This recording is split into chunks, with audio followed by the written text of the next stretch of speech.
Granice. Granice me zbunjuju. Sa jedne strane mora da ih postaviš za mnogo stvari, sa drugim me užasavaju. Svako ograničenje mi smeta, kao ovo ovdje sad na primjer. Tako je bolje, ovo je par 28-30 stvari koje sam naučio u 30 godina, objašnjenih u 30 sekundi. Granice. Ista reč, a kontra cilj.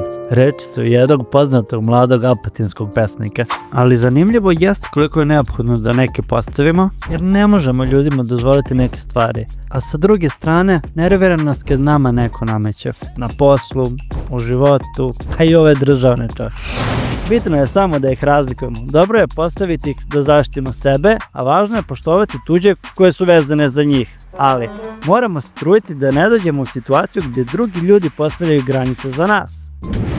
Imaj svoje granice, ali živi bez granica. Ako to ima smisla. A vrlo ima smisla da me zapratiš i ispratiš preostala 2 dela ovog serijala.